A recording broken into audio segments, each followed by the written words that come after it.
My work didn't begin with power, it began with fear. Through 11 kilometers per second, I've spent years circling the same observation from different angles. Most people, especially men, are not held back by a lack of intelligence or opportunity, but by a fear of judgment, a fear of being seen failing, a fear of being exposed as inadequate. What consistently stood out to me was this: people don't get better because they don't get enough practice with failure and rejection. They avoid it. And because they avoid it, they never build the internal capacity required to grow. That insight came first, long before frameworks, research, or assessments. When I began thinking more explicitly about power, who has it, who loses it, and why, it forced me to interrogate that original intuition more rigorously. That line of thinking led me into research on power and leadership. Across psychology, organizational behavior, and history, certain dimensions show up again and again as prerequisites for influence. However they're labeled, these sets of behaviors, the pillars of power, cluster around a few core ideas: emotional regulation, perception and presence, social awareness, and some form of consistency. In my own work, I refer to the first of these, emotional regulation, as internal stability. Across psychology, organizational behavior, and history, certain dimensions show up again and again as prerequisites for influence. However they're labeled, these sets of behaviors, the pillars of power, cluster around a few core ideas: emotional regulation, perception and presence, social awareness, and some form of consistency. In my own work, I refer to the first of these, emotional regulation, as internal stability.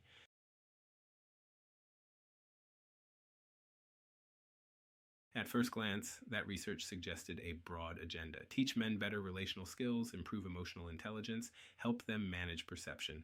All of that is true as far as it goes, but something about it didn't fully resolve the question for me, because it didn't explain why so many men never developed those skills in the first place. At the same time, as a business coach, I found myself asking a practical question: why do some people refuse to take the actions required to sell themselves, their products, or their ideas, even when they know what to do? The answer wasn't strategy, it was emotional. People don't want to experience the feeling of not being wanted. I'm choosing that phrase deliberately rather than fear of rejection, because the word rejection sanitizes the experience. What people actually resist is the idea that someone, anyone, might not want them. Once you see it that way, the solution becomes uncomfortable but clear. Growth in any meaningful area of life requires repeated exposure to that experience. Maturity and confidence don't come from avoiding it, they come from tolerating it long enough to handle the given situations with ease. Those who succeed eventually to accept those experiences, if not embrace it. Only then can someone get the necessary reps with minimal pain, and in some cases, even a sense of enjoyment.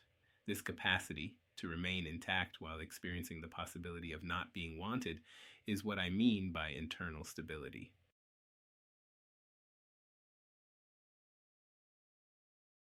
Internal stability is the capacity for emotional regulation under evaluation, the ability to experience internal disruption, anxiety, embarrassment, rejection, uncertainty, without withdrawing from the situation that caused it.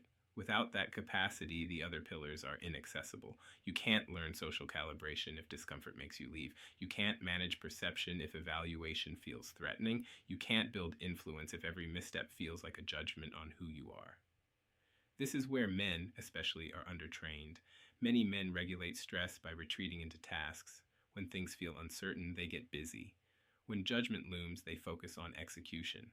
This strategy is often rewarded early in life. It produces results. It looks like discipline. It can even look like resilience. Once I saw internal stability this way, not as a personality trait, but as a trainable capacity, it became clear that it functions as the foundation for everything else. It is what allows someone to stay present long enough to learn. It is what turns failure from a threat into data. It is what makes growth possible rather than theoretical. That realization forced an expansion of my coaching practice. If internal stability is foundational, then we should be able to assess it. We should be able to surface how someone currently responds to failure, rejection, and relational stress, and use that awareness as the starting point for practice. That's what led to the development of the Internal Stability Index, ISI. The ISI is not a personality test and not a measure of worth. It's a structured way of identifying learned response patterns, how someone makes meaning of failure, how they regulate stress, where they avoid relational risk, and whether discomfort leads to learning or withdrawal. These patterns are not fixed, they are trained, and more importantly, they can be retrained. The work that follows is not about insight for its own sake, it's about practice, controlled exposure to failure, reflection without self indictment, learning to remain intact while being evaluated. This has always been the core of my work, and the Relational Power Framework sharpened that insight. It showed me exactly where the work had to begin. Before men can manage perception, influence others, or lead effectively, they must first learn how to stay present under pressure. That is internal stability. That is what the ISI measures. And that is where the work now starts. I'm currently offering a limited number of internal stability index assessments for men with live debriefs as part of refining this work. If this resonates with you, click the link in the description to take the assessment. Thank you, and looking forward to speaking with you.